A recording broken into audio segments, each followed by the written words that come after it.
Assalamualaikum, nama saya Nur Syafika Aina dari SEM 4 akan menerangkan tentang perubahan teknologi atau Industrial Revolution. Industri 1.0 sekitar tahun 1760, revolusi industri pertama adalah peralihan ke proses pembuatan baru yang menggunakan wap dan air yang bermula di Britain. Ianya sangat bermanfaat dari segi pembuatan sejumlah besar barang dan mewujudkan taraf hidup yang lebih baik bagi sebilangan orang. Ianya merupakan industri tekstil, khususnya diubah oleh perindustrial juga pengangkutan. Manakala sumber bahan api seperti penggunaan mesin wap dan arang batu lebih sesuai dan idea pembuatan dengan mesin cepat tersebar. Mesin membolehkan pengeluaran lebih cepat dan lebih mudah, dan mereka juga membuat semua jenis inovasi dan teknologi baru. Industri 2.0. Revolusi perindustrian pertama mewakili tempoh antara tahun 1760-an sehingga sekitar tahun 1840. Di sinilah revolusi industri kedua meningkat. Ahli sejarah kadang-kadang menyebutnya sebagai revolusi teknologi yang berlaku terutamanya di Britain, Jerman dan Amerika. Selama ini, sistem teknologi baru diperkenalkan, terutamanya teknologi elektrik dan pengeluaran talian pemasangan idea oleh Henry Ford yang unggul, yang berkemungkinan untuk pengeluaran yang lebih besar dan mesin yang lebih canggih. Industri 3.0 ianya bermula dengan era komputer pertama. Mereka meletakkan landasan untuk dunia hari ini yang sukar dibayangkan tanpa teknologi komputer. Sekitar tahun 1970, revolusi perindustrian ketiga melibatkan penggunaan elektronik dan IT, iaitu teknologi maklumat, untuk meningkatkan automasi dalam pengeluaran. Pembuatan dan automasi semakin maju berkat akses internet, sambungan dan tenaga yang boleh diperbarui. Industri 3.0 memperkenalkan sistem yang lebih automatik ke barisan pemasangan untuk melakukan tugas manusia, iaitu menggunakan Programmable Logic Controller, iaitu PLC. Walaupun sistem automatik sudah ada, mereka masih bergantung kepada input dan campur tangan manusia. Industri 4.0. Revolusi perindustrian keempat adalah era mesin pintar, sistem penyimpanan dan kemudahan pengeluaran yang dapat bertukar maklumat secara autonomi. Ianya dapat mencetuskan tindakan dan saling mengawal tanpa campur tangan manusia.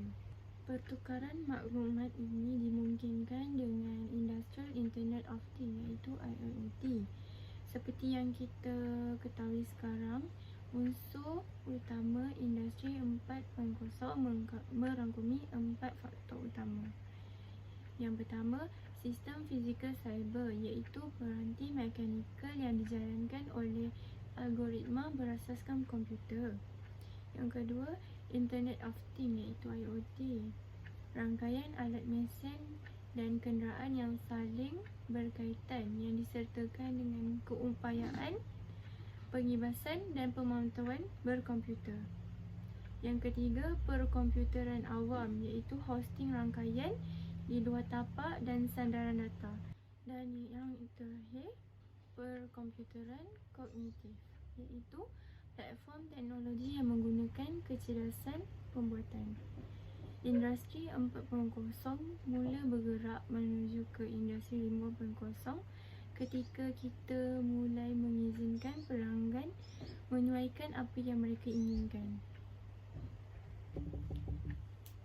Industri 5.0 kurang dari 1 dekad berlalu sejak perbincangan mengenai Industri 4.0 pertama kali muncul dalam kalangan pembuatan. Namun para visioner sudah meramalkan revolusi berikutnya. Industri Industri 5.0. Sekiranya revolusi semasa menekankan transformasi kilang menjadi kemudahan pintar berkemampuan IoT yang menggunakan perkomputeran kognitif dan saling berhubung melalui pelayan awam. Industri 5.0 akan fokus pada pengembalian tangan dan minda manusia ke dalam kerangka industri. Industri 5.0 adalah revolusi di mana manusia dan mesin berdamai dan mencari jalan untuk bekerjasama untuk meningkatkan kaedah dan kecekapan pengeluaran.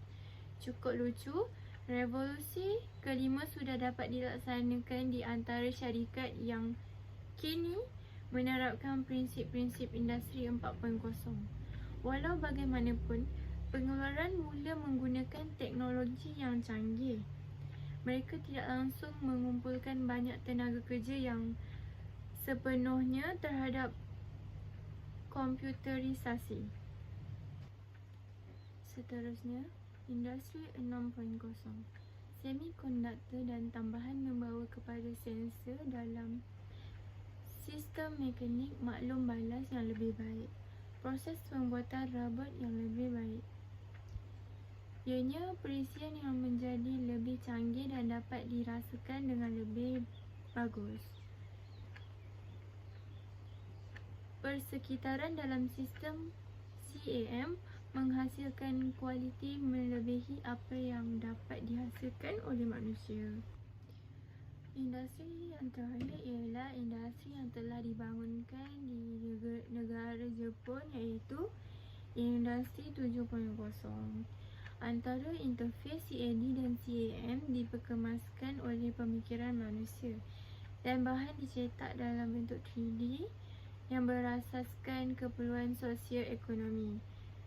Sebilangan besar peralatan utama dan sistem kediaman automatik untuk bertindak balas terhadap ucapan manusia, dan sistem pengangkutan yang sangat canggih bertindak balas terhadap grid pusat untuk memaksimumkan kecekapan dan keselamatan. Itu saja daripada saya, Nasya Fika Aina. Sekian, terima kasih.